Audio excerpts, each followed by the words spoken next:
So definite integral chapter आहे ना, त्याच्यामध्ये आपल्याला लिमिटची कन्सेप्ट आपण वापरत असतो इंटिग्रेशन काढण्यासाठी. इनडेफिनाइट इंटिग्रेशन मध्ये आपल्याला इंटिग्रेशन कॉन्स्टंट सी लिहावा लागत होता, बरोबर ना? म्हणजे आपण असं म्हणत होतो की आपल्याला माहित नाही की समजा एखादं डेफिनेट इनडेफिनाइट इंटिग्रल आहे किंवा एखादं फंक्शन आहे, त्याचं इंटिग्रेशन काढल्यानंतर काय मिळतं तुम्हाला? एखादं फंक्शनच मिळत असतं. पण त्या फंक्शन म्हणजे जे फंक्शन मिळतं त्याच्यामध्ये आपण सी ऍड करतो, कारण कॉन्स्टंटचं डेरिव्हेटिव्ह झिरो असतं, बरोबर ना? त्याचं रिझन मी तुम्हाला सांगितलं होतं. पण डेफिनेट इंटिग्रेशन मध्ये ना सी येत नाही, इंटिग्रेशन कॉन्स्टंट सी येत नाही, कारण तो कॅन्सल होत असतो. आता ते तुम्हाला पुढे गेल्यावर कळेल. पण to understand the concept of definite integral, limit is very important thing. कारण डेफिनेट इंटिग्रलचा जन्मच लिमिट पासून झालाय, बरोबर? मग लिमिट, हे जे सगळे फॉर्म्युले हे लक्षात असले पाहिजे. Limit x approaching to zero sine x by x is equals to 1. Limit x approaching to a sine x is equals to sine a. Limit x approaching to zero cos x is cos a. Cos limit x approaching to a पाहिजे हा इथं, that is printing mistake. Limit x approaching to a cos x is equals to cos a. Limit x approaching to 0 tan x upon x is equals to 1. म्हणजे limit x approaching to 0 sin x upon x 1 असतो. Limit x approaching to 0 tan x by x पण 1, बरोबर? Limit x approaches to 0 sin kx upon x is equals to k. असं का बरं? कारण आपण k ने डिवाइड, k ने मल्टिप्लाय करतो आणि मग म्हणतो अरे sin kx upon kx म्हणजे sine of any angle divided by that angle. ह्याचा तर answer 1, but K is constant, constant लिमिटच्या बाहेर येतो, बरोबर ना? समजलं? म्हणजे limit x approaching to zero, x कुठं अप्रोच झाला पाहिजे? झिरोला अप्रोच झाला पाहिजे. And the answer of that is K. Limit x approaching to zero sine K x upon x is equals to K. खाली के एक्स असेल तर answer 1. हे पहा, जर असं आलं limit x approaching to zero sine K x upon K x, तर ह्याचा आन्सर 1 येतं. बट आता खाली फक्त एक्स असल्यामुळं आपल्याला काय करावं लागतंय? के ने डिवाइड मल्टिप्लाय करावं लागतंय, बरोबर? आणि के ने डिवाइड आणि मल्टिप्लाय केल्यानंतर काय होतंय? एक के एक्स्ट्राचा राहतोय, ह्याचा आन्सर तर 1 बनतंय, बरोबर? मग एक के एक्स्ट्राचा जो राहतोय ना, तो जास्त इकडे यायला लागतंय का रे? एक एक्स्ट्राचा जो के राहतोय ना, तो के इज द आन्सर, कारण तो लिमिटच्या बाहेर निघतोय. Limit x approaches to zero tan K x upon x, ह्याचं पण आन्सर काय येणार? के येणार. का बरं? कारण limit x approaches to zero, limit x approaches to zero tan K x upon K x, म्हणजे टॅन मध्ये any angle divided by the same angle, याचा आन्सर 1 येतं. बट इथं के नाहीये, मग के ची अरेंजमेंट करावी लागते, के इंटू के, म्हणून याचा आन्सर काय येतं? के, बरोबर? Limit x approaching to zero x into sine 1 upon x is zero. X कुठं अप्रोच करतोय? झिरोला अप्रोच करतोय, बरोबर? Limit x approaches to zero 1 minus, हे डायरेक्ट फॉर्म्युला आहेत. Limit x approaches to zero cos P x upon x square is equals to P square by 2, बरोबर? P square by 2 येतं. काय? Limit x approaching to zero 1 minus cos P x upon x square that is equals to P square by 2, बरोबर? Limit x approaches to zero cos M x minus cos N x upon x square, त्याचा answer काय येतं? N square minus M square by 2. म्हणजे आता मी तुम्हाला काय सांगितलेलं की limit x approaches to zero 1 minus cos P x upon x square, याचा आन्सर काय येतं? P square by 2. पण जर असं असेल limit x approaches to zero cos M x minus cos N x, आणि हे कंपाऊंड अँगल फॉर्म्युला वापरून, लिमिटचे फॉर्म्युले वापरून आपण काय करत असतो? याचा आन्सर काढत असतो. बट हे डायरेक्ट फॉर्म्युले आपल्याला लक्षात असले पाहिजेत, ठीक आहे ना? हे डायरेक्ट फॉर्म्युले आपल्या लक्षात असले पाहिजे. Upon x square and that is equals to, आता पहा एन नंतर आहे ना, n square minus M square, इकडे लक्ष द्या व्यवस्थित, अँड डिवायडेड बाय 2. कळतंय का? म्हणजे हा पण फॉर्म्युला समजला.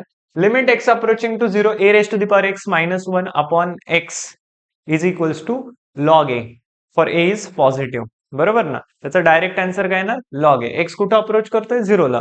एक्स टेंडिंग टू झिरो पण म्हणतात त्याला. त्याच्यानंतर limit x approaches to zero 1 upon x raise to the power 1 by x is equals to e. काय आन्सर येतं ई. ठीक आहे ना, हे इम्पॉर्टंट आहे. Limit x approaches to 0, log of 1 plus x upon x is equals to 1. 2 मिनिटं अजून. Limit x approaches to a, x raise to the power n minus a raise to the power n upon x minus a is equals to n a raise to the power n minus 1. म्हणजे हे लक्षात असलं पाहिजे. हा खूप important formula. इथे आपण rationalisation वगैरे मध्ये पण हा वापरू शकतो, किंवा अल्जेब्रिक आपल्याकडे ज्यावेळी पॉलिनॉमियल असते, रॅशनल फंक्शन्स असतात, त्यावेळी आपण हे वापरत असतो. ठीक आहे. त्याच्यानंतर limit x approaching to 0, e raise to the power x minus 1 upon x is equals to 1. ठीक आहे. आणि हे जे 5 फॉर्म्युले ना, हे खूप इम्पॉर्टंट आहे. Limit x approaching to 0, a raise to the power x minus 1 upon x. ठीक आहे, that is equals to log a. Limit, आता e raise to the power एक्सचा पण नाही सांगितलं ना, बरं ठीक आहे, त्याचं काही नाही. Limit x approaches to 0, 1 plus x raise to the power 1 upon x is equals to e. Limit x approaching to 0, log of 1 plus x upon x is equals to 1. आणि limit x approaching to 0, e raise to the power x minus 1 upon x is equals to 1. कारण इथं ए ची जागा कोणी घेतलेली आहे? कोणी घेतलेली आहे? ई ने घेतलेली आहे. त्याच्यामुळे लॉग ई त्याचा आन्सर आहे, अँड दॅट इज 1. समजतंय ना? हे 5 फॉर्म्युले.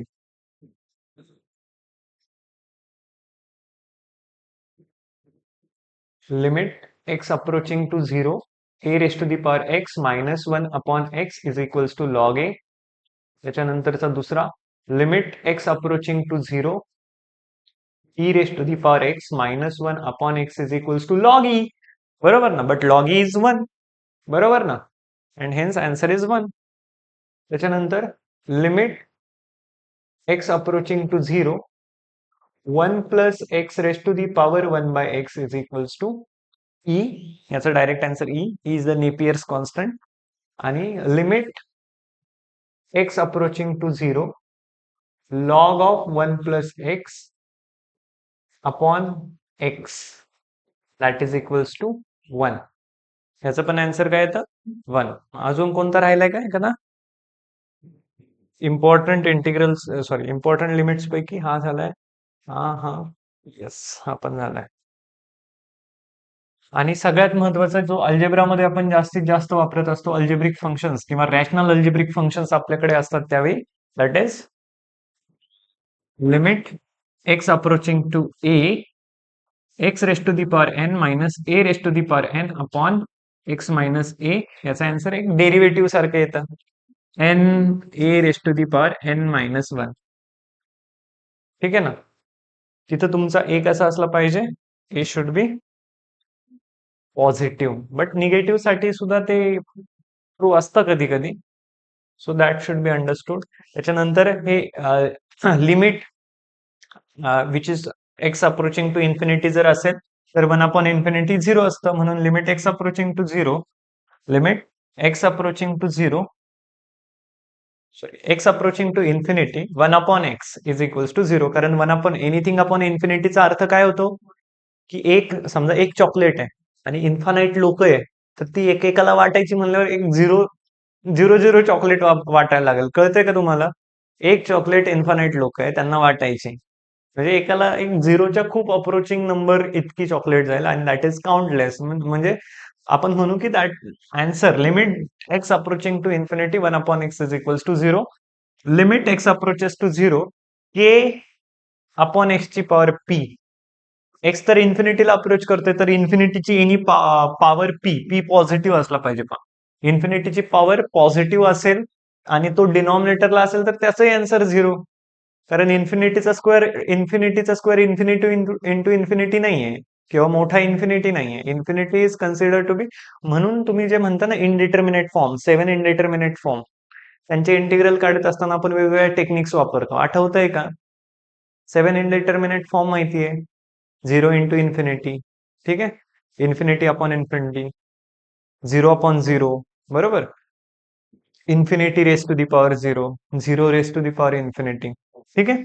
आता as x approaches to 0, 1 upon x approaches to infinity, anything divided by 0 तुम्ही म्हणता cannot we can't divide by zero, म्हणजे आपण म्हणू शकतो की जर तुमचा एक्स हा इन्फिनिटी, एक्स हा तुमचा झिरो असेल, 1/x तुम्ही म्हणता की नॉट डिफाईन्ड, बरोबर ना.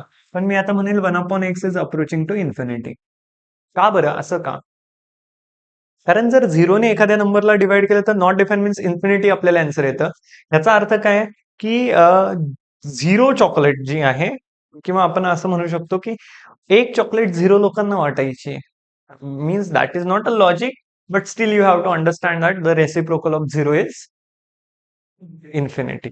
आणि इथं काय, ए आणि बी पेक्षा, म्हणजे ए आणि बी पैकी बी जर मोठा असेल ना, तर ए पेक्षा बी जर मोठा असेल आणि त्याची पॉवर एक्स असेल आणि एक्स कशाला अप्रोच करतो इन्फिनिटीला, तर त्याचा आन्सर काय येईल पहा, झिरो आन्सर येईल. समजतंय ना, कारण बी मोठा आहे, बरोबर ना. ए जर बी पेक्षा मोठा आहे तर बी ची पॉवर मोठी येणार, कळत आहे ना. आणि ते दोन्हीच्या दोन्ही पण I think they must be integer, ठीक आहे ना. तर त्याच्यामुळे हे सगळे फॉर्म्युले आपण का पाहिले आता, because when we are learning definite integral engineering मध्ये, आम्ही त्याला म्हणतो, तुम्ही काय म्हणत असता इथे, तुम्ही म्हणता की definite integral as a limit of a sum. काय म्हणत असता, definite integral as a limit of a sum. आणि इंजिनिअरिंगला आपण म्हणतो की it is limit of a Riemann sum, म्हणजे रिमान सम असते ती. रिमान सम म्हणजे काय, तर actually we take the help of summation for integration. इंटिग्रेशनचा अर्थ काय, to sum up. Dictionary meaning काय इंटिग्रेशनचा, to sum up.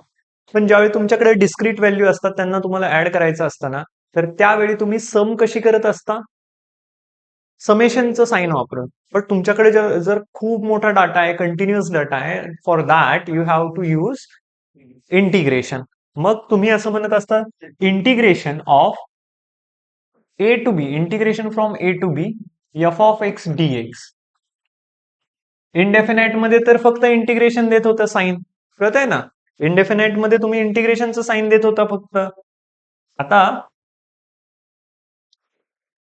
A to b f of x d x, integration मध्ये तुम्ही कशाचं साइन देत होता, फक्त इंटिग्रेशनचं, बरोबर, इनडेफिनाइट मध्ये. पण डेफिनाइट मध्ये तुम्हाला काय करताय, तुम्ही डेफिनाइट इंटिग्रेशन मध्ये तुम्ही लिमिट्स देताय.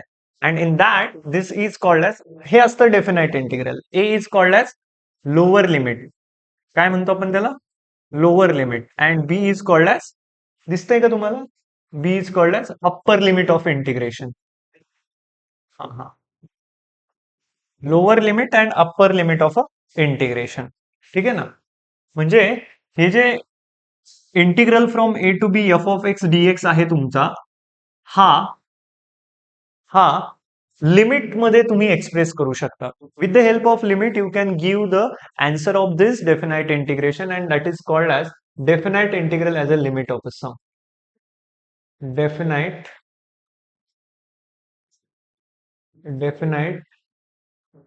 Integral as a limit of sum. Limit of sum, मग लिमिट कशाचं, समचं लिमिट.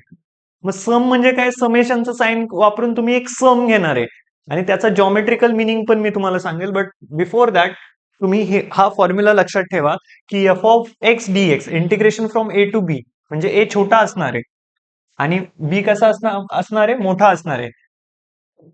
ए आणि बी मध्ये कोण मोठा असणार आहे, बी मोठा असणार आहे, म्हणून तर त्याला आपण काय म्हटलं, अप्पर लिमिट म्हणलं बी ला, आणि याला lower limit.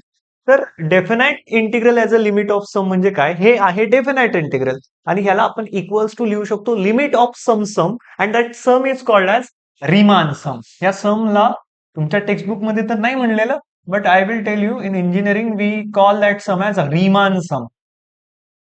Riemann sum. Okay, the mathematician who has discovered that idea. Okay, Riemann sum.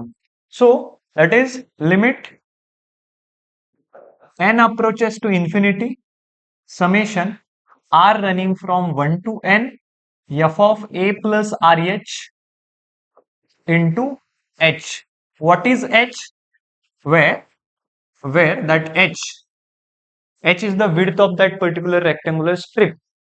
एकच मिनिट आता. H is the width of that rectangular strip, that is b minus a. Upper limit minus lower limit upon n be the number of strips. बरोबर, त्याचा geometrical interpretation मी सांगतो तुम्हाला, but you have to learn this formula. This is called as definite integration of a definite integral as a limit of a sum, or you may call that as a limit of a Riemann sum. Okay.